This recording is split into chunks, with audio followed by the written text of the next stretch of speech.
I'm gonna share with you guys on how to take real estate videos using your phone, the kind of movements that you can do to get beautiful shots, and also on how to create this awesome hyperlapse social media video that can wow your clients. And I'm gonna share with you guys the techniques that you have to use, and also afterwards on how to edit them using Premiere to get that awesome look. All right, check this out.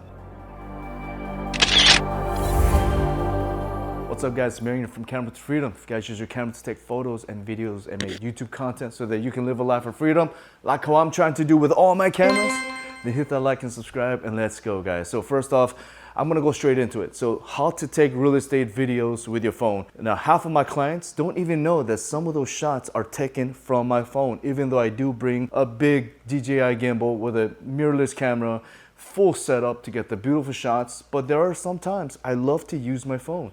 It does take amazing videos as long as the lighting is correct. And one thing that the phone video does that the regular cameras don't do is that it could capture the window, the view, at the same time capturing the inside. It's got that amazing HDR effect that is created by the software. So I love it. It's really cool. First off, let's talk about the camera settings that you have to be in. Now, you can use the default photo app in your phone, but if you have a gimbal like this one, for example, from Zhiyun Smooth 5S AI, then you can use their software. They have a software called ZY Cami, and within that software or within your default app, the photo app, whether it's from an Android or an iPhone, and that you check on the top right corner to make sure you are shooting at 4K 60 FPS. That's very important. 60, so that way you could do slow motion in your video. That's going to be needed later on. And make sure you select 0.5 as it is the widest angle possible. And then the next thing that you have to do is you have to get yourself a gimbal. You can handhold it because our phone does an amazing job stabilizing the shot. And that's the reason why this kind of hyperlapse video, it's a lot easier to get it with your phone and a gimbal combined instead of using a big camera with a gimbal, because the big camera stabilization isn't as amazing as our phone, as our iPhone stabilization. So this is what helps for you to get that super smooth shot throughout the whole house. Because if you walk around upstairs and downstairs and so on, there's gonna be time where you kind of stumble a little bit. But having an iPhone or an Android phone, with their stabilization, it gives you a lot more freedom for you to mess up a little and it still stabilizes your shot way better than a camera would. It can be done with a camera, but you better be 100% pro to get that shot. But if you are a semi-pro, or a beginner, then you can definitely get it with your phone. And make sure that you balance your gimbal. You don't just put it in there, turn it on, and make the motor overtime to try to hold on to this phone. You want to balance it. So you want to put it on, then slide it down as much as possible so that it's somewhere in the middle, that it doesn't flop up and down. And then if it tilts a little to the right like this, obviously there's a knob right here that allows you to unlock it, move it around, and find a good balance right in the middle. Good, right here. Just about perfect. So without it being on, it kind of is a little semi-stabilized. You could just perfect it by putting exactly on the same exact spot so it's right in the middle, but just being around it is fine. So then you turn it on, you have a vertical video. Next method, you have to learn how to walk. Okay, my baby. Okay, next method, you have to learn how to walk. So when you are walking with the gimbal, you can't just walk up and just walk around normal fashion, obviously, right? Because then your shots become up and down and you see it. It's a mess. They call it a ninja walk because you're pretty much acting like a stealthy ninja. So you have to bend your leg just a little bit, put this in a good level, not so high, not so little, just almost like an eye view, how a customer would come into the house and look at the house, right? In almost that level.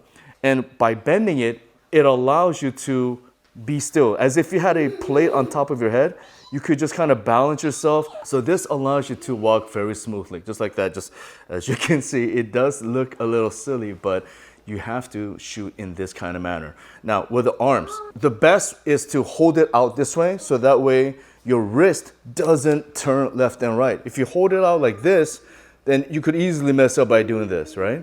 So, but just by having it out just a little bit or all the way, then it forcefully prevents your wrist from tilting left and right. So you get a more stable shot.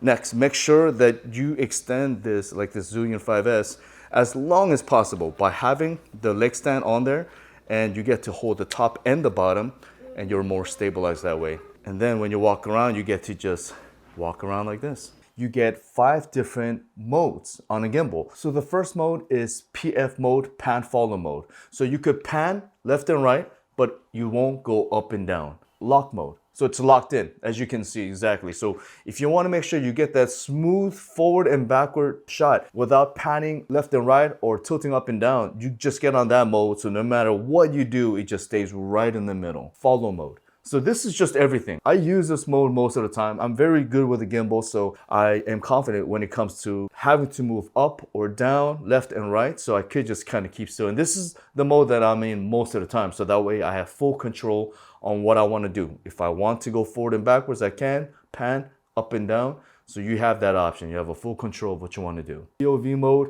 point of view. I like this mode. A lot of people kind of ignore it, but this mode gives you a drone-like feel when you are using that. It has a very beautiful movement, and I definitely recommend you try using this in a lot of your shots. And the last one is vortex mode. As you can see, it just tilts up so that you could face forward. So as you use the joystick in the app, you could change it to go fast, medium, or slow. You could turn right or left, and as you go forward, you'll see it just spin, and you get this awesome looking vortex shot that you should definitely give it a shot in your videos. It's a dope looking shot, so try that out. So they make it super easy for you to get all those cool gimbal shots right in that mode button. You just double click to recenter your shot. So the trick is to pre-plan your shots. So I have, like the real estate agents in my video, we talk about it, right? First, I'm gonna tell them, say a quick hello, open the door for me, and then let me through. And as I walk around, it is very important that you walk at a consistent speed. Even though in your video you're thinking this part is gonna be slow, this part is gonna be fast, you're gonna do that in post. So you walk, you get your shot, and then you turn, just the way I'm turning this way, and then when you turn back, you turn slowly. It's almost like a slow Tai Chi dance a little bit, right? So it's almost like that, a little bit of Kung Fu action right over here. And then as my back is turned against them, I tell them, hey, let's go to the backside, get ready for a cheers. And then when I get to you, I'm gonna say cheers, and you guys cheers. So we pre-plan the whole thing around the whole house, even when we go upstairs and they are folding the towels and things like that, plan it all out so at the very end, you get a smooth ending and they get to be in the video, you know, that way they're more exposed. Our goal is to showcase the real estate agent on top of showing how beautiful the house is also. All right guys, so import all your footages into Premiere and bring it in.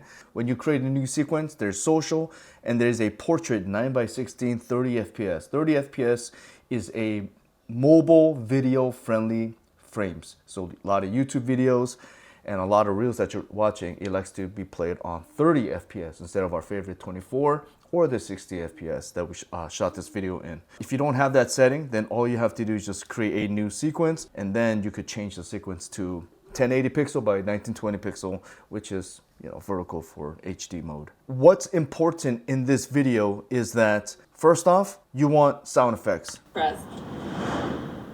Okay, there's a swoosh sound effects right there. You could download free ones online. Just Google free swoosh sound effects.